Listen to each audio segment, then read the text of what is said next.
Welcome to the deep dive. Today, we're tackling a really fascinating idea. Mhm. This concept that, extraordinary lives aren't just luck, they're built. Exactly. Built through everyday habits. We've been looking at from ordinary to extraordinary habits, and it really digs into this. Right. So our mission really is to pull out the core ideas for you so you can maybe identify some habits for your own growth. Yeah, without feeling like you need to make massive, overwhelming changes all at once. Okay, so let's unpack that.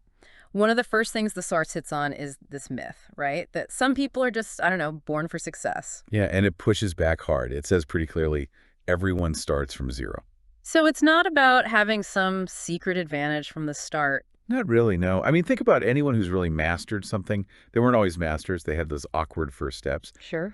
The source argues it's the daily choices, the habits we stick with that really add up. Less about inherent talent, much more about consistent practice. Which leads nicely to this phrase they use. Habits are the quiet force that shape our lives. It's subtle stuff. It really is. Not the big, flashy moments, but the small, repeated actions day in, day out. That's what makes the real difference. And they make a point about discipline too, don't they? Oh, yeah. That someone who's just consistently disciplined can often, achieve more than someone maybe smarter or quicker off the mark, but who lacks that steady effort. Slow and steady wins the race kind of thing.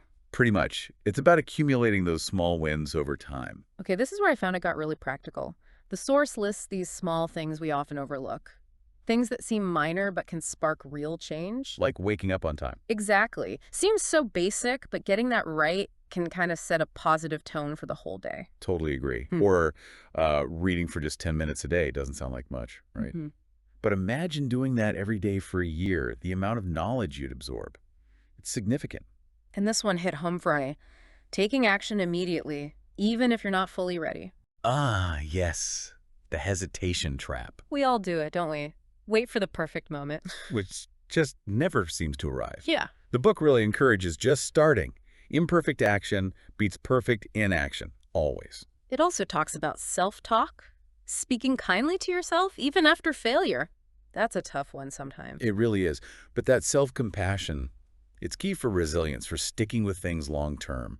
Beating yourself up just makes it harder to get back on track. And then there's the comparison trap. It says, don't compare yourself to others, only to who you were yesterday. Oh, that's huge. Especially now with social media everywhere. It's so easy to look at others and feel like you're falling short. Yeah. So the source wisely points us back inwards. Your own progress, that's the real measure. So all this boils down to the idea that change doesn't need to be fast, but it must be consistent. It's not about overnight transformation. Absolutely not. It's like building anything worthwhile. Yeah. Laying one brick at a time, consistently. That's how you build something solid and lasting. And I like this bit too. You don't need to prove it to everyone. It's enough that you see your own progress in the mirror. Takes the pressure off, doesn't it? It really does. That internal validation is, well, it's much more satisfying than chasing external applause anyway. Shifts the focus to personal growth for its own sake. Okay, so if we had to summarize the core message, the real takeaway. I think it's that really empowering statement. You don't have to wait until you're great. You don't have to wait until you're ready. Just start today with one small good habit. Exactly. It makes this whole idea of an extraordinary life feel achievable. Not some distant dream, but something you can start building, well, right now. And that final thought from the source really ties it all together. Even ordinary people can live an extraordinary life. Yeah, just by consciously choosing and cultivating these positive habits. It puts the power right back in your hands, doesn't it? Through those small, everyday choices. It really does. So maybe the question for you listening is, what's just one small habit, one tiny thing you could start doing today or maybe tomorrow? Yeah, just pick one. And think about doing it consistently. It might seem small, but the cumulative effect over time that can lead to really significant, maybe even surprising growth. That's the real power here, consistency in the small things.